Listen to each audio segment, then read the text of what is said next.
The January transfer window is right around the corner, which gives teams opportunities to bring in some reinforcements. And bro, let me tell you, some teams need this window badly. And there is one particular team that we are going to be talking about today that do need to bring in some reinforcements. And that team is none other than Arsenal Football Club. Now don't get me wrong, Arsenal have a great team. You know, we're looking pretty good in the Premier League. I'm looking good to get direct qualification to the Champions League knockouts. But there's something that's quite obvious that we're lacking, and that's a striker. But not just a striker. There are other things that we do need to sort out, but we'll expand on that later. Now, Arsenal have been needing a striker for the past couple of seasons. Ever since the departure of Pierre-Emerick Aubameyang in 2022, we haven't been able to replace him. And we also had Lacazette. He was alright, but not great. And he also left at the end of the 21-22 season. We did have Eddie Nketiah, but he wasn't good enough to become Arsenal's main striker. So we needed to sign someone. And so we decided to bring in Gabriel Jesus from Manchester City for around £45 million.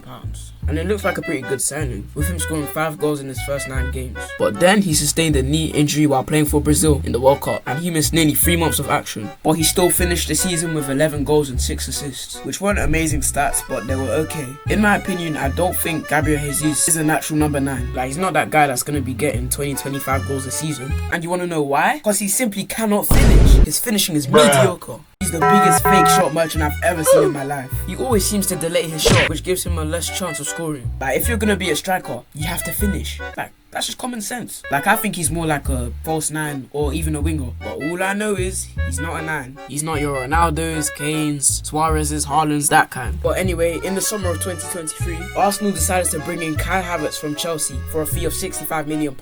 If I'm being honest, I was kind of in the middle of his signing. Like, it's not like Havertz is a bad player. Like, he's alright. But why did we sign him? Apparently, he was initially signed to play as a midfielder to replace Granit Xhaka. But he's not built to be a midfielder. He's built to be a striker. And he didn't have the best of starts to the season. And many Arsenal fans were beginning to realise that Havertz was not all that. And I thought that myself. Like, bro can't pass, can't dribble, can't hold up the ball. And I'm thinking, what can he do? The only thing he has is height. He's just tall. But as the season progressed, he started to pick up some form. And we started to realise that he isn't completely terrible. He finished his first Arsenal season with 13 league goals, which again mid. But he was doing an okayish job. But that still doesn't take away the fact that we need to bring in a striker this window. Because if we're trying to win the Champions League, Havertz ain't the guy that's gonna get it done, bro. Anyway, there's a lot of strikers that we could potentially sign this window. But Arteta probably ain't gonna sign no one because he's thick. Imagine someone like Alexander Isak. Down that attack, Saka, Martin Odegaard in the midfield. Hey, he's gonna thrive. Plus, it's not like he needs to adapt to the league or anything, because he's been here for 2 years already. So he already knows what the Premier League is like. Telling you, Isak will be perfect, man. Perfect. Like, he's such a complete player.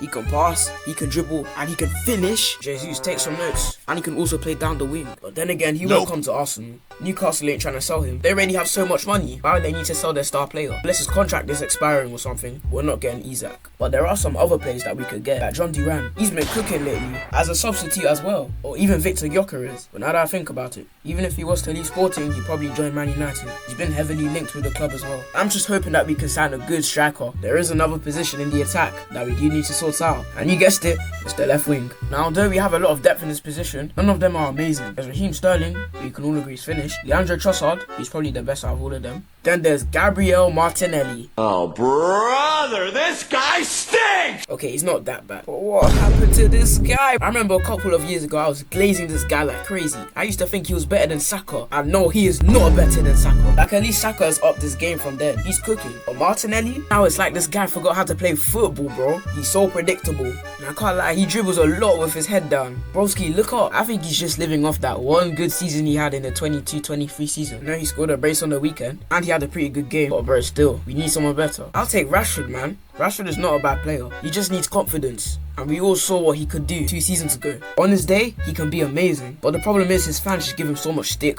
And when the team is struggling, they just pick on him. They're literally trying to force him out of the club. Which is why if he comes to Arsenal, he can have a fresh start. Even Jack Grealish, man. I know he's considered a flop because of his move to Man City. But during his Villa days, he was a great player. And I still think he's a great player. He may not be the fastest player, but he's got skills. However, he is very injury prone, but he is the kind of player that we do need. Anyway, I think those are the main 2 positions that Arsenal need to do something about in this window. Everywhere else in the team is good, but there are other things that we need to do, like getting rid of the dead wood at the club. Alexander Zinchenko, it's time to pack up the bags and go, mate. How this guy is still at Arsenal is beyond me. I mean, technically, he's very good. When he drops into the middle, he's a very good player. But bro, This guy's a left back. Why is the left back here, please? And his defending ability. Look at how sucked in my man is here. He let the goat Anthony score against him. Just take a look at this absolute clown.